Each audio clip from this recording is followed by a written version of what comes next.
Shalom adik-adik, selamat hari Minggu. Apa kabarnya? Semoga adik-adik selalu sehat dan diberkati oleh Tuhan Yesus Kristus. Adik-adik, pada hari ini kita kembali beribadah sekolah minggu. Walaupun beribadah di rumah tidak mengurangi hikmat dan rasa syukur kita untuk memuji dan memuliakan nama Tuhan. Adik-adik, sebelum kita memulai ibadah sekolah minggu, terlebih dahulu marilah kita berdoa. Tutup matanya, tundukkan kepalanya, kita berdoa. Tuhan Yesus, kami mengucap syukur dan berterima kasih atas penyertaan Tuhan dalam kehidupan kami hari lepas hari. Pada hari ini, kami anak-anak-Mu yang beribadah, memuji dan memuliakan nama-Mu. Berkatilah ya Tuhan ibadah kami ini dari awal sampai dengan berakhirnya nanti. Dan sebentar lagi kami juga akan mendengarkan cerita Alkitab. Tolonglah kami dan Roh Kudus-Mu agar dapat mengerti dan memahaminya. Di dalam nama Tuhan Yesus Kristus kami berdoa. Amin. Adik-adik, tema cerita kita pada hari ini mengikut Yesus keputusanku. Nas Alkitab, Kisah Para Rasul pasal 9 ayat yang pertama sampai ayat yang ke-9.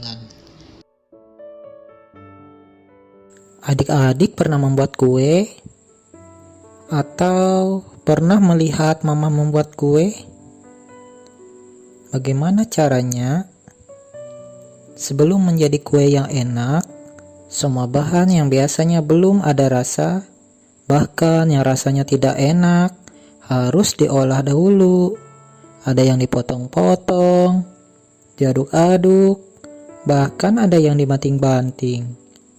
Kemudian dibentuk, dan sebelum dihidangkan, harus dibakar atau digoreng dahulu di dalam minyak panas. Wah, kasihan ya bahan kuenya. Tapi memang harus demikian adik-adik. Untuk menjadi sesuatu yang baik, kue yang enak, semuanya harus diolah terlebih dahulu. Hari ini kita akan mendengar cerita tentang seorang yang jahat yang kemudian menjadi baik, yaitu seorang yang bernama Saulus. Saulus ini adalah seorang yang sangat benci kepada jemaat Kristen mula-mula. Karena begitu bencinya, ia selalu berusaha menangkap dan memenjarakan mereka. Saat ia mendengar ada banyak pengikut Tuhan Yesus di kota Damsyik, ia meminta surat kuasa dari para pemimpin agama Yahudi agar ia boleh menangkap dan menghukum orang-orang Kristen di kota itu. Setelah mendapat surat itu, ia pun pergi ke kota Damsyik yang jaraknya dari Yerusalem lebih dari 200 km bersama beberapa orang.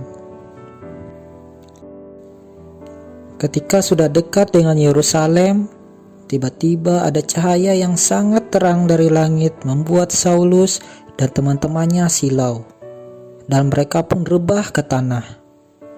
Kemudian mereka mendengar suara yang berkata, "Saulus, Saulus, mengapakah engkau menganiaya aku?"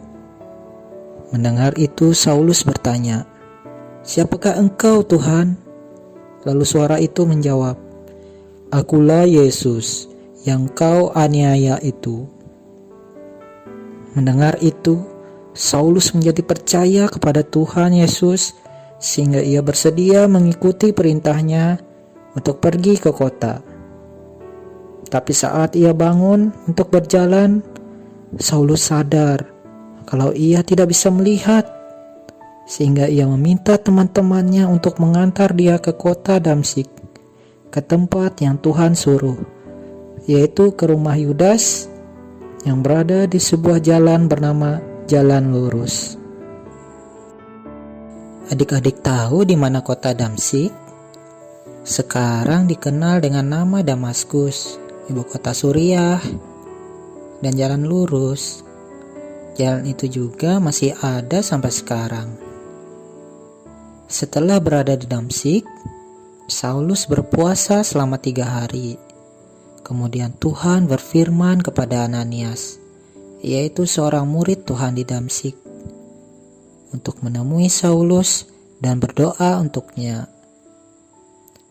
Ananias yang sudah pernah mendengar tentang Saulus sebenarnya takut, sebab ia tahu kalau Saulus berencana untuk menangkap orang-orang Kristen di Damsyik.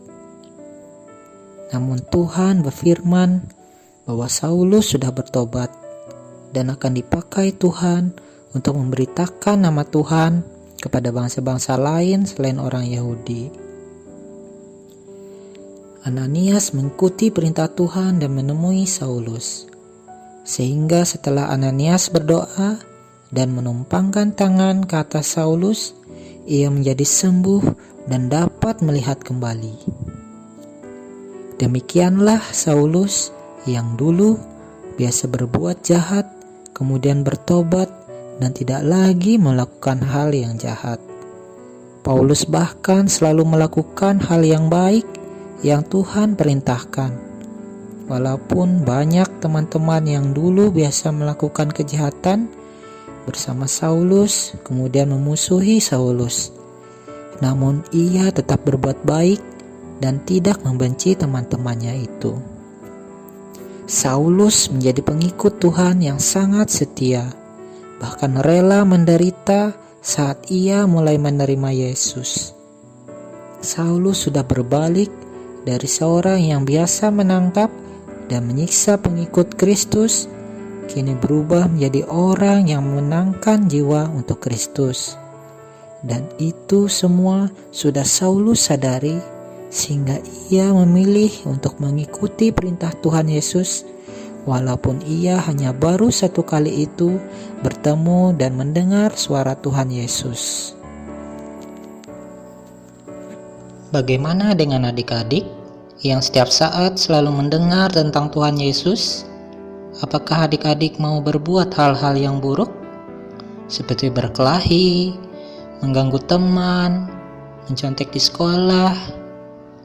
Adik-adik, walaupun kita tidak mendengar langsung suara Tuhan Yesus, namun firman yang disampaikan dalam Alkitab sudah menceritakan dan mengajarkan kepada kita apa yang Tuhan Yesus perintahkan dan inginkan kita lakukan sebagai pengikut-pengikutnya, yaitu taat melakukan perintah-perintah Tuhan.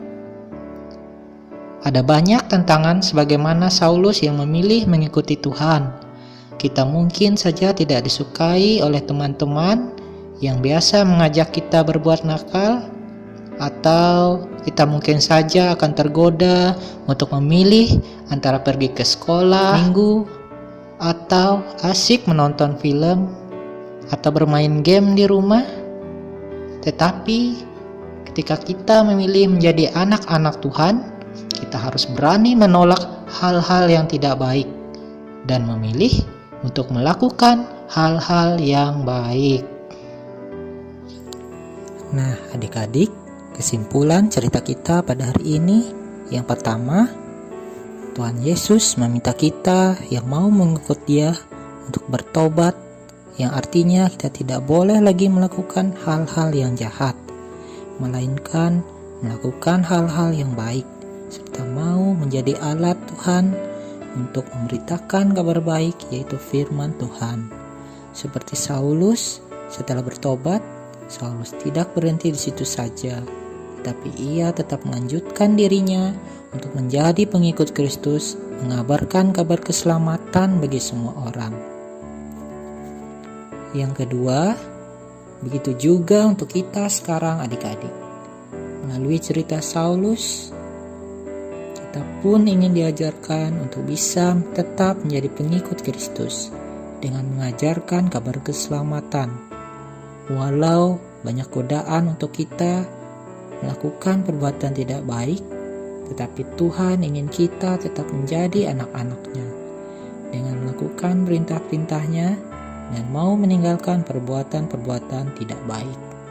Contohnya, suka berkelahi, mencontek, mencuri, mengganggu teman, atau melawan orang tua.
Adik-adik, sebelum kita mengakhiri ibadah sekolah minggu kita, marilah kita berdoa.